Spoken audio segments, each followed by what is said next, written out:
Hello Flexi friends, Danny here. Today's video is a little different than what we normally do. We're going to be talking about going from this to this. And we're talking about stage makeup. So when I started performing, I was really clueless when it came to makeup. I did not grow up doing lots and lots of makeup, so it took me a little while to learn the fundamental basics. So this video is for folks like me who may not be the savviest where it comes to makeup, but this is all really simple stuff that you can do to go from regular life to your fancy, glamorous stage performing or photo shoot life in less than 15 minutes.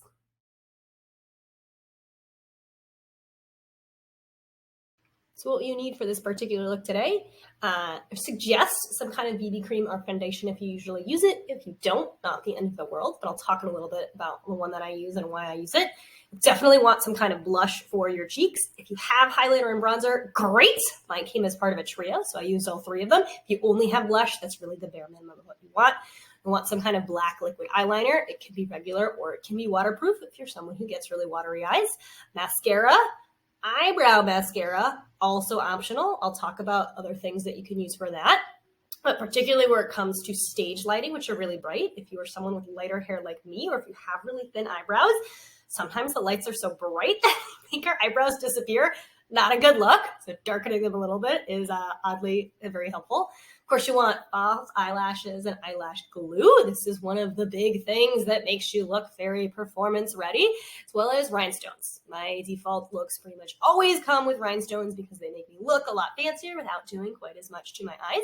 Also not on this list that you'll want some kind of pair of tweezers. Those make putting the rhinestones on your face and getting the glue on the rhinestones way easier than just using your hands. If you just use your hands, you're going to get glue everywhere. It's going to be a little bit of a mess. So let us dive on it. So to get started, I suggest wearing your costume before doing all of your face. That way you don't have to worry about accidentally smudging it when you put your costume on later. As you can see, I wear glasses. That means I almost always put in contacts for when I'm performing because I like to be able to see, especially if I'm getting ready at home and then you're driving to a gig. Then I need to be able to see. Once you're ready, it's time to probably do a little bit of something to prep your face. If you're like me and have a little bit of acne on your jawline or any redness in your face, using some kind of basic thing like a BB cream, which is essentially something a little bit stronger than a tinted moisturizer, can be great. You can just put it on as if it was moisturizer. If you're comfortable using foundation, great, use foundation. Foundation is one of those things that falls in the bucket of things that I'm scared of from a makeup perspective. And it's time to add a little color. I've got this palette that has both blush, bronzer, and a highlighter. At a bare minimum, you need blush. Blush is going to go on from the insides of your cheeks to the outside. Put on way more than you think you need. Bronzer, I've contoured the inside of my jawline, outside of my face, down to my jaw, inside my cheeks. And then highlighter, I just put a little bit on my nose, above my brow bone, anywhere where the sun would be hitting and light would be illuminating. Next up is darkening our eyebrows so they don't get lost on stage. I use eyebrow mascara. You could totally just use eyeshadow and fill in a little bit in the space between all of your eyebrow hairs. And the trickiest part, lining our eye. I really like liquid eyeliner because it comes out really clean. So you're going to want to take your eyeliner and line the whole inner top rim of your lash line and swoop it out to the side in a cat eye. Go way farther than you need to, all the way out to where your brow would extend below your eye. You can do this in one fell swoop, or you can do lots of tiny little dashes if you need to. Once you've got your big cat eye, we do tiny itty bitty cat eye underneath it to extend our lower lash line a little bit farther. So we'll do the same thing on both sides. You can see that I do one eye, came out pretty good. I'll do the same thing on the other eye. If at any point you make a mistake and smudge anything or it looks a little funky, you can just take a Q-tip and some water and wipe off the offending bit of eyeliner. Usually I go back and make everything just a teeny bit bolder, a little bit longer, second round. And then, would say it's time for fake eyelashes, but I did them in the wrong order. You'll see in a moment. I remember, hey, we should be doing mascara before we do our lashes. We'll talk about the lashes in a moment. There we go. I remember. Mascara first. So I use mascara. I only put it on my top lash line. I find when I put it on my bottom lash line, it gets really cakey and crumbly and I look a little spidery. Once your mascara is ready, then we can put on our lashes. So you put on a little bit of glue on your lashes.